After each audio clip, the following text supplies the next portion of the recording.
Shalom Akim, brother Kamal Mahar here, back at it again. First thing first, we give all praise to Yahawah, Bahasham, Yahawashi, Bahasham, Rakh qadash, double honors, apostles, and elders, and the true from GMS.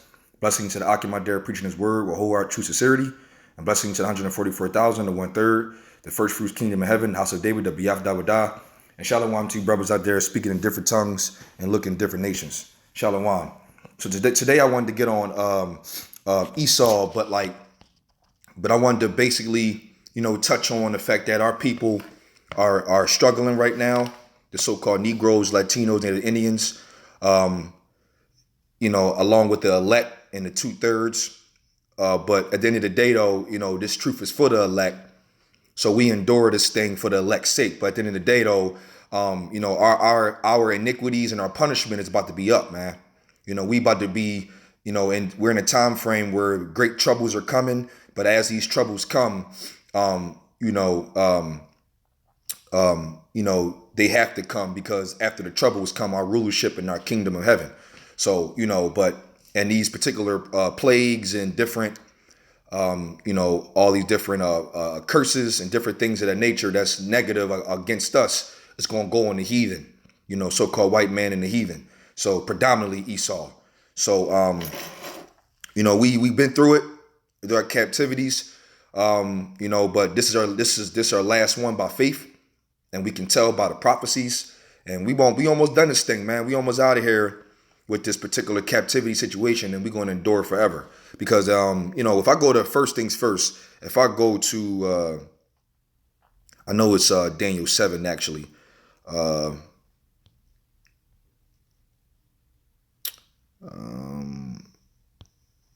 Let's see, ancient of days, description of Yahawah, but it says, let's see, Daniel 7 and 18. But the saints of the Most High shall take the kingdom and possess the kingdom forever, even forever and ever. Right. And right now, this rulership is given into the hand of the wicked, which is the so-called white man. You know what I'm saying? Right now, they're in the rule, but we're going to take the kingdom in due time. But in order to take the kingdom, it needed to be a prophecy where we was going to drop those dry bones needed to come about, like pursuing Ezekiel 36, I believe 36 or 37, where the dry bones are going to come up. And plus we was going to go, come into a land that we don't know and remember ourselves. And so when that time frame happened, that's when the start of, these prophecies kicking off to where we're going to be in a position to take the kingdom. Because we had to remember ourselves first to know that we're Israelites and who our power is, Yahawah, Bahasham, Yahawashi. Those things need to take place first, which is said in the scriptures that we're going to do in order to, revamp this punishment that we're in back on the heathen. Because once we're back in rule, we're going to be good. Now Daniel 9 was the chapter that I wanted to get into. Let me see. Right, Daniel 9 and maybe start at 11. It says, "Yeah, all Israel have transgressed the law, even by departing, that they might not obey thy voice. Therefore the curse is poured upon us," right? "And the oath that is written in the law of Moses, the servant of the Most High, because we have sinned against him." Right, and that's pursuant to Deuteronomy 28 after the 15th verse. All those curses that's going to come upon us. But now we're coming to a time frame where those curses are going to, go on to Esau and the heathen. And it says 12, and it says, "And he have confirmed his words, which he spake against us and against our judges that judge us, by bringing upon us a great evil." Right, man, we've been through captivity upon captivity upon captivity, especially when we came over to the Americas, which the scriptures will talk about the uttermost part of the earth, or also in the Western Hemisphere, where we went to slavery and came over by ships and things of that nature. We went through some harsh situations. And it says, "For under the whole heaven have not been done as have been done unto Jerusalem." So I don't care about no Holocaust or whatever wars or whatever had went down under heaven in the history of mankind. Nothing has been worse, according to the scriptures, has been done to the 12 tribes of Israel. Nothing has been worse, according to the scriptures. It says, for under the whole heaven have not been done as have been done unto upon Jerusalem. Right. And so, and it's going to come a time where two-thirds, well, not two-thirds of our people, but Esau and the heathens are going to go into great captivity for putting us in captivity, because they had all of them had a hand into putting us in tribulations. You know, you got Esau, the so-called white man. You got the Africans, which are the Hamites. You got Moab. You got Ammon, Japanese and Chinese. You know, you got Arabs. You know, all of them came against us, pursuant to Psalms 83. They all made a tumult and came against the children of Israel. So it's going to come a time where, you know, he that leadeth into captivity shall go into captivity. It's going to go into this situation. So let me go to Revelations, the 13th chapter, because our time is almost up, man. We not going to be suffering for no more. Our time is almost up. Matter of fact, I'm gonna go back to that precept in Daniel 9 in a second. Slack your brothers. I gotta I can kind of come from here. Revelation 13 and 10. It says, he that leadeth into captivity shall go into captivity, and he that killeth with the sword must be killed with the sword. Here's the patience and the faith of the saints. Right. So we the saints, Israelites are, especially predominantly the elect, the so-called Negroes, Latino, and the Indians. We being really patient and faith, because we can't wait to put them in captivity like we was in captivity. This whole thing is just going to flip, man. It's no longer going to be on us no more. It's going to be the so-called white man and the heathen going to be the new niggas. It's going to be the new situation out here. Like, you're talking about them niggas, but it's going to be, but society's going to know that it's referring to the so-called white man and heathen, not the Israelites. An Israelite would not be called a nigga in that kingdom time frame that we're coming up to right now. It's not going to happen. So we're going to be royalty and feared upon some situation that's not going to be unreal. What is that? It's right.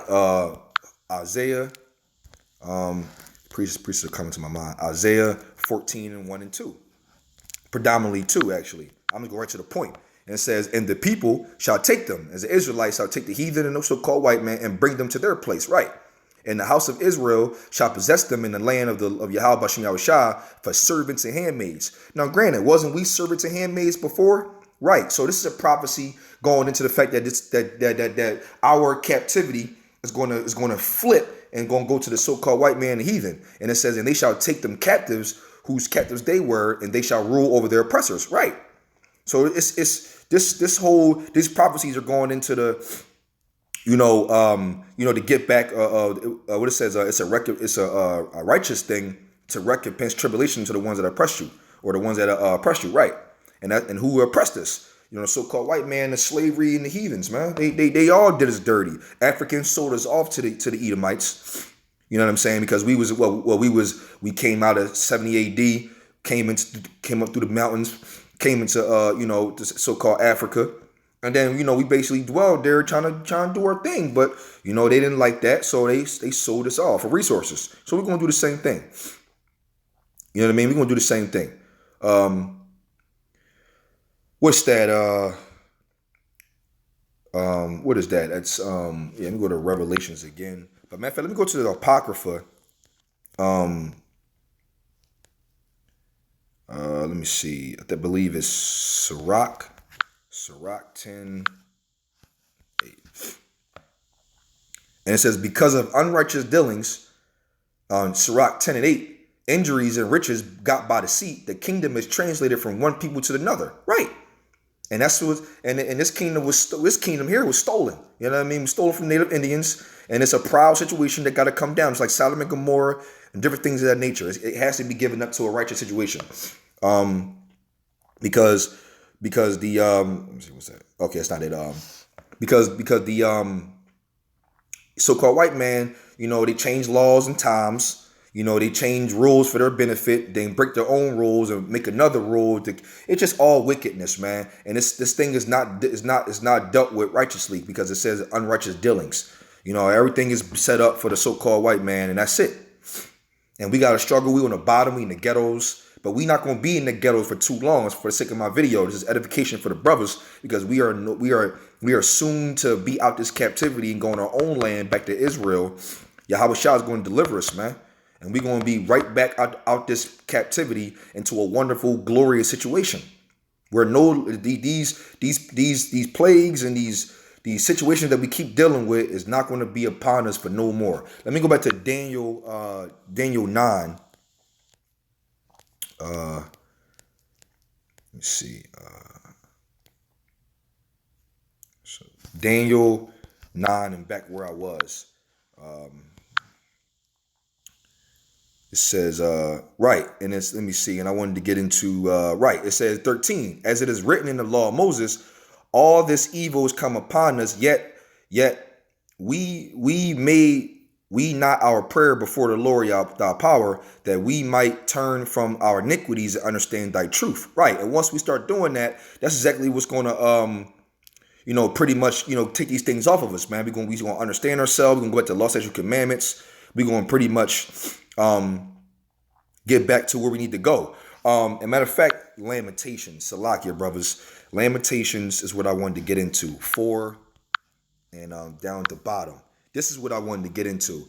It says, rejoice and be glad, O daughter of Edom, that dwellest in the land of Uz. The cup also shall pass through unto thee, and thou shalt be drunken and shalt make thyself naked.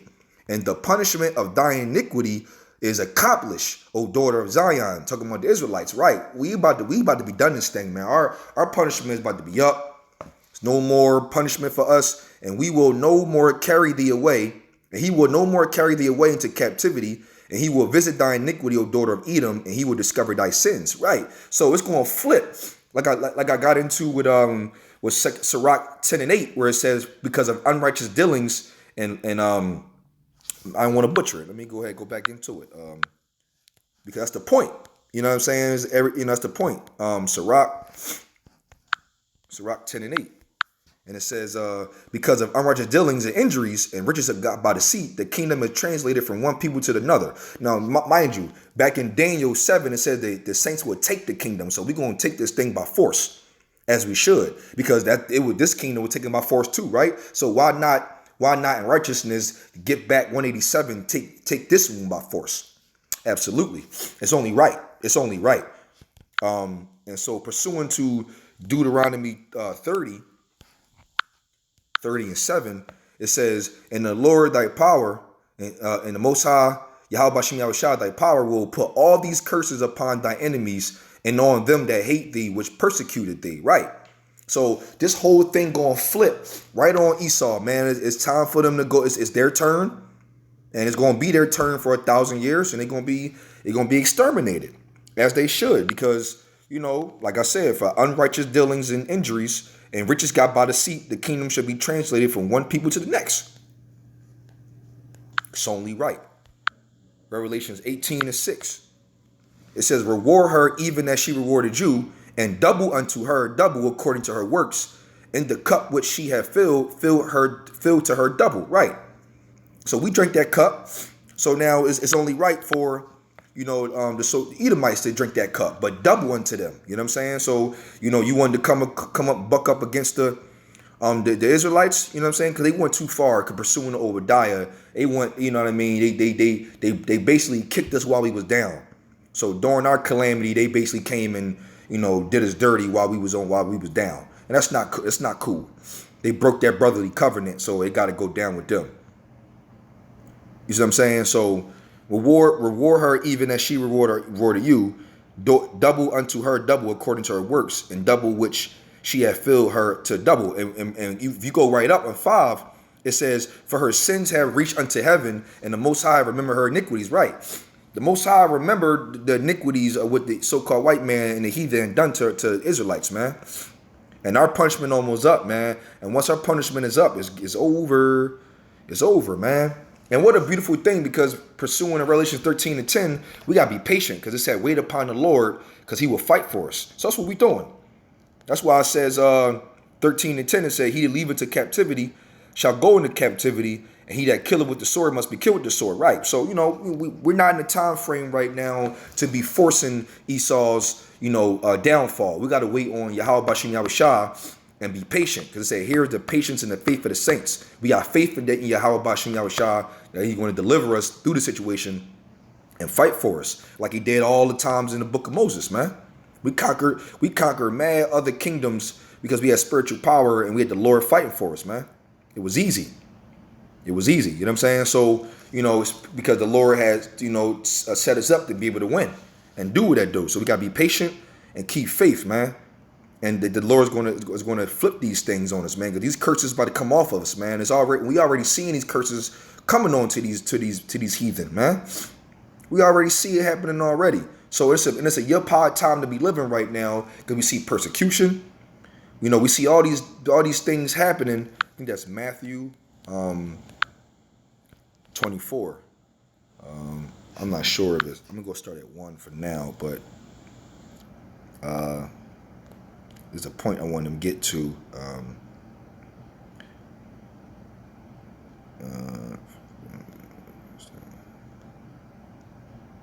Those days Sabbath. For them we shall great riches as was sent in time.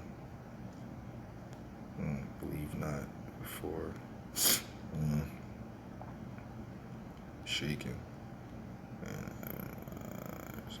Likewise.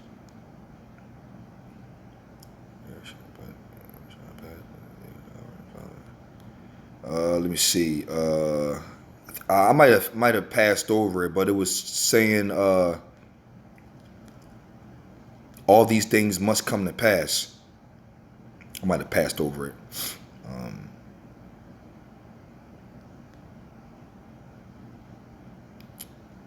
Yep, I did. Hold on. I know it should be earthquake, hated.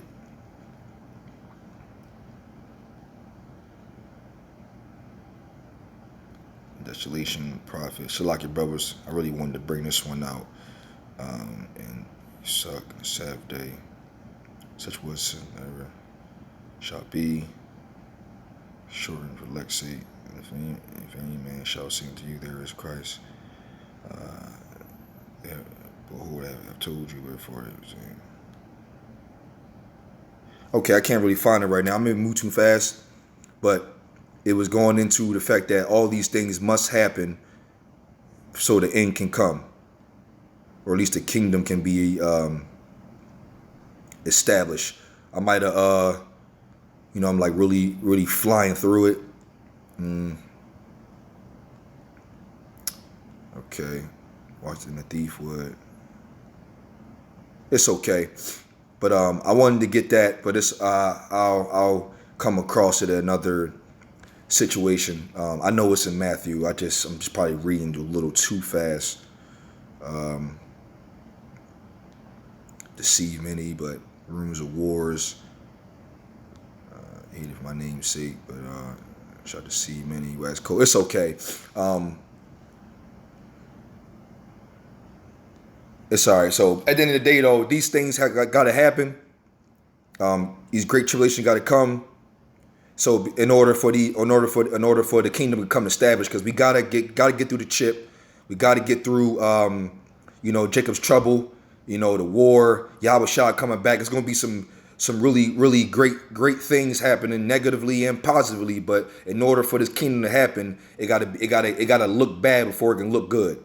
Gotta weather that storm because there's light at the end of the tunnel.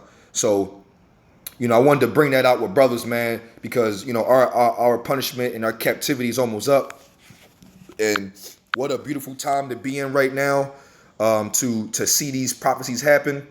We can definitely see this is the end times and the last generation, and Lord willing, I could be one of those men that stay alive to see Yahawashi destroy the rulership of the so-called white man. That'd be amazing. But our kingdom is coming. And Esau is the end, and Jacob is the beginning that followeth. So I want to say all praise to Yahawah, Bahasham, Yahawashi. Yahawah, he is to be, exists, Bahasham in the name, and the only begotten Son, the Lord and Savior. Yahawashi, Bahasham in the name, and the Holy Spirit of Rakh qadash. Double honors and apostles, elders on the truth from GMS. And blessing to the Aki Madera preaching his word, will hold our true sincerity. And blessed to the 144,000 and 1/3. The first fruits kingdom of heaven, the house of David, the Biyaf Dawadah. And shalom to you brothers out there speaking different tongues and looking different nations. Shalom, brothers, man. Our punishment is almost done, man. All these plagues and things is flipping on to Esau, man. Our kingdom is decaying from inside and out, and our kingdom's on the way. Shalom, brothers.